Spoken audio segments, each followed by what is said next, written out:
Mario Romo es el director de la sociedad Red Familia. Está en contra de los matrimonios entre personas del mismo sexo y expone sus argumentos, que son más ideológicos que legales. ¿Logrará su agrupación imponerse sobre la iniciativa presidencial de modificar el Código Civil Federal que permitiría el matrimonio igualitario? Esta noche, Mario Romo en La Pura Verdad.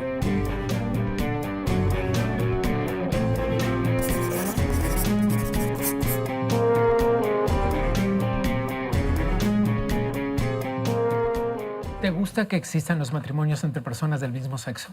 Me gusta que la gente se realice en su proyecto de vida personal. Creo mucho en la libertad. Creo mucho en que los niños también tienen que tener leyes que los protejan y que les permitan dos cosas: conocer a su padre y a su madre, y dos, en la medida de lo posible, vivir con ellos. Pero eso no responde a la pregunta que te hice. Sí, porque al final... porque matrimonio y tener hijos hablando, no es la misma cosa. Porque hablaste de matrimonio. Y hay una relación, y hay una simbiosis entre matrimonio y la llegada de las nuevas generaciones. No todos los matrimonios pueden tener hijos, eso es un hecho que todos sabemos. Ni todos los matrimonios quieren. Así es. Como tampoco todos los parques están limpios, o como tampoco... A ver, ¿un matrimonio que no quiere tener hijos es un parque sucio? No, fue un mal ejemplo. Ah. Fue un mal ejemplo. Pero fíjate que algo que ha ocurrido es que se ha disasociado la idea para la cual se fundó el matrimonio. Al menos eso es lo que se está buscando en todos estos debates que hay. A ver, creo que necesitamos hacer una división, porque si no, no vamos a llegar nunca a una conversación larga tú y yo. La fundación del matrimonio, tú hablas desde la concepción religiosa y no desde la concepción legal. No hablo desde la concepción natural y de la naturaleza jurídica. Mira, te voy a poner un ejemplo. A ver. Hay muchos debates en donde se dice que el Estado tiene que formalizar nuestras relaciones sentimentales, nuestras relaciones amorosas, nuestras relaciones sexuales. Y la verdad es que el Estado no tiene por qué meterse a darnos credenciales o papelitos que digan si nos amamos, cómo nos amamos, con quién vivimos, cómo nos acostamos. Eso el Estado no le debiera incumbir. La única razón por la cual el Estado entra a legislar la institución del matrimonio es por el interés de la posible llegada de los hijos. No necesariamente, porque en realidad también la institución del matrimonio cubre, por ejemplo, con protección legal a los cónyuges, aunque no haya hijos. Así es. Sí, claro. Sí. Pero al final, el origen de la institución está destinado a las nuevas generaciones. Esa es la razón por la cual existe. Si solamente... ¿Estás hablando de historia del derecho o qué? Sí.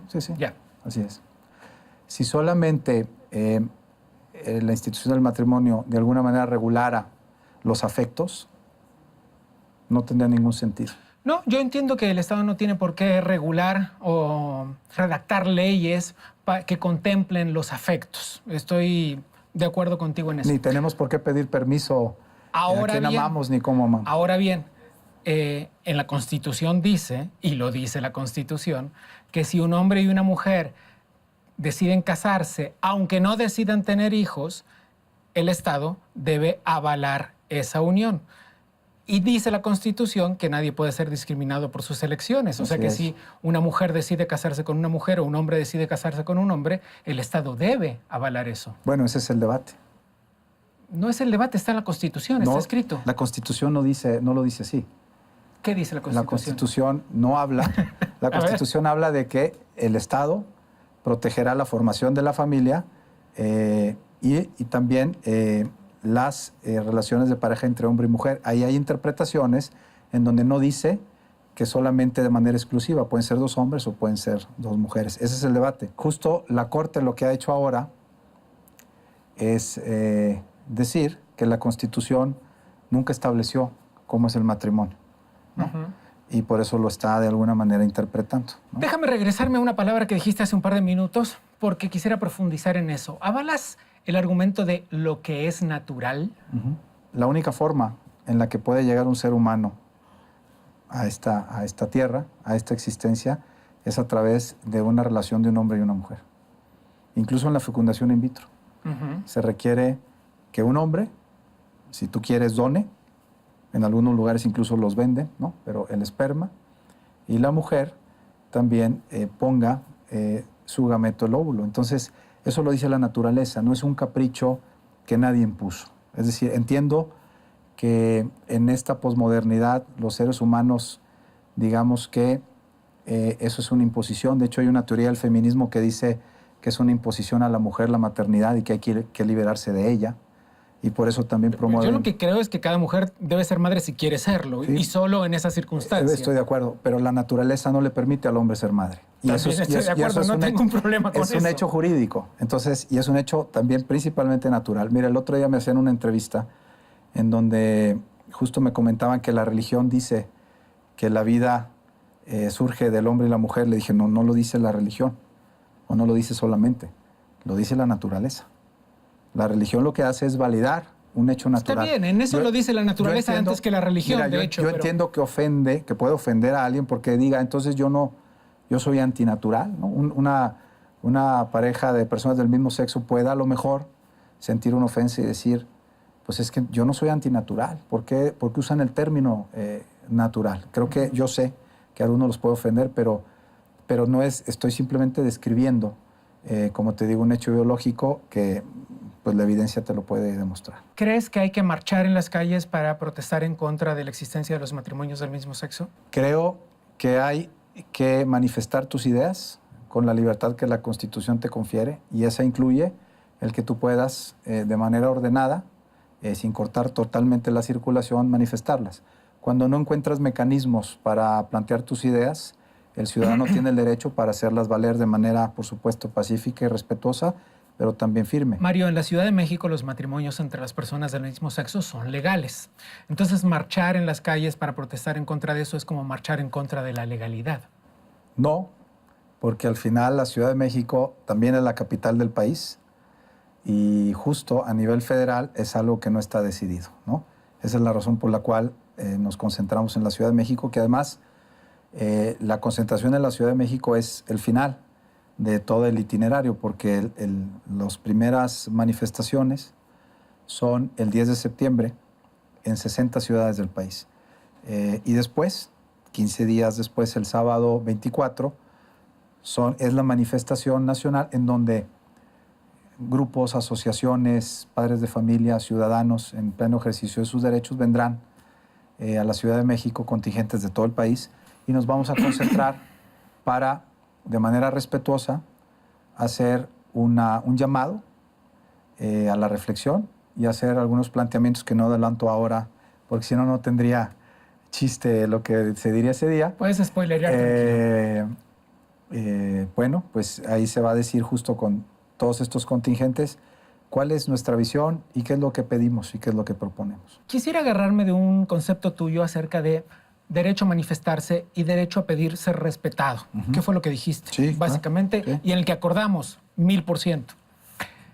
¿No tendrían, si apartamos las ideas religiosas de todo esto, no tendrían las personas que desean contraer matrimonios con una persona de su mismo sexo todo el derecho del mundo a que el Estado no los discriminara por eso y les diera los mismos derechos que a todos los demás? Que te voy a decir que la palabra religiosa, tú eres quien la has traído a la mesa continuamente. Sí, soy yo no he mencionado en ningún momento. Me hago cargo de eso absolutamente. Muy bien. Porque me parece que no es solo un hecho religioso, es un hecho social. Además, el matrimonio, como tal, si alguien no quiere, uno, porque nadie está obligado a casarse. No. Y dos, y si alguien no puede acceder a él, no lo convierte en un acto de discriminación. Te voy a poner otros ejemplos. Cualquier realidad jurídica, cualquier contrato, desde el punto de vista civil, el matrimonio es un contrato y debe tener mecanismos de entrada y mecanismos de salida. Como el divorcio. Hoy, lo que ha ocurrido con el matrimonio, y esas son todas las tesis que ha hecho la Corte, se le han quitado todos los requisitos de entrada y todos los requisitos de salida. Entonces, cualquier abogado sensato, esto yo lo he escuchado de muchos abogados, te dicen, entonces no tiene ningún sentido ya un contrato. Actualmente, en la Ciudad de México y en algún otro estado, pero principalmente aquí, es más fácil divorciarte que cancelar tu celular. Y me parece que... Bueno, existe el divorcio express. Es muy difícil cancelar de manera express el celular, estoy de acuerdo contigo. No, de acuerdo. Pero sí creo, y lo creo básicamente porque me parece que cualquier persona tiene derecho a cambiar de opinión. E incluso puede que haya una consecuencia por eso, pero tiene derecho a cambiar de opinión. ¿Cómo no va a tener derecho a replantear su futuro, su plan de vida? Sí, pero no de manera unilateral y sin ningún requisito de salida. Cualquier contrato, te digo, el que agarres, tiene unas cláusulas de salida. No puede ser que de manera, aunque para la persona sea justificada, que de manera unilateral e incausada, es más, te voy a poner un ejemplo. Fíjate que yo ya no quiero seguir con el contrato de renta. ¿Por qué? Pues porque no me da la gana. Oye, no. Aquí hay una serie de requisitos para que tu salida de este contrato se pueda dar en donde yo tampoco quede afectado en lo que acordamos juntos. Y ese acuerdo juntos implica propiedades, implica deudas. ¿Qué va a pasar? De pronto puede uno irse y dejarle todas las deudas que adquirió la pareja, por ejemplo. El divorcio express lo que genera... Las deudas forman parte del juicio de divorcio y se reparten, no, así funciona. Pero fíjate que no. El divorcio express deja para después... Pero en el divorcio express aplica solamente cuando no hay hijos, cuando no hay propiedades y cuando no hay deudas. No, lo debes verificar.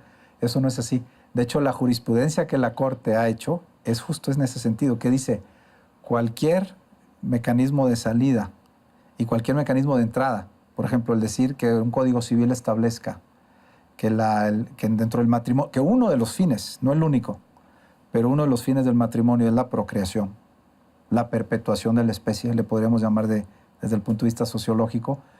Si una ley local lo dice, atenta contra la Constitución. Hombre, a mí me parece que eso es un exceso, porque una cosa es que tú no obligues a alguien a tener hijos, de acuerdo contigo, pero otra cosa, no, faltaba más, pero otra cosa es que digas que el que se mencione como uno de los fines no forzosos es atenta contra la Constitución. ¿En verdad? Entonces lo que me estás diciendo es que el matrimonio ya no debe perseguir la procreación. Esa sería la pregunta que yo le haría al ministro Saldívar. ¿Qué sabes de los principios juaristas de separación entre la Iglesia y el Estado? Algo. Sí soy un estudioso de la Reforma, de la época de la Reforma. Y como toda realidad histórica, pues tiene sus contrastes y tiene también una narrativa que normalmente escriben los vencedores, ¿no? Es decir, los liberales. ¿Has visto alguna calle que lleve el nombre de Miramón? Yo te puedo decir cualquier cantidad de calles con el nombre. Es más, no hay un pueblo que se digne de ser, ¿no? Civilizado si no tiene una de sus calles con el nombre de Juárez, lo cual está muy bien. Pero Miramón también fue un gran mexicano y es la otra realidad de la moneda que representó también el sentimiento y las convicciones de muchísimos mexicanos. ¿No te parece que él también merecería una calle? Creo que hay muchas gentes que merecen una calle y no la tienen. El Estado debe proteger la igualdad de derechos de sus habitantes, trátese de quien se trate. Completamente. Bien. Te voy a llevar como última pregunta a un lugar común. ¿Tienes hijos? 4. Si pasado mañana uno de ellos te dice, papá, estoy enamorado de X de su mismo sexo y me quiero casar, ¿le dirías que no tiene derecho a casarse? Sí, pero luego le diría que lo amo profundamente. Salud por las mentes abiertas. Salud.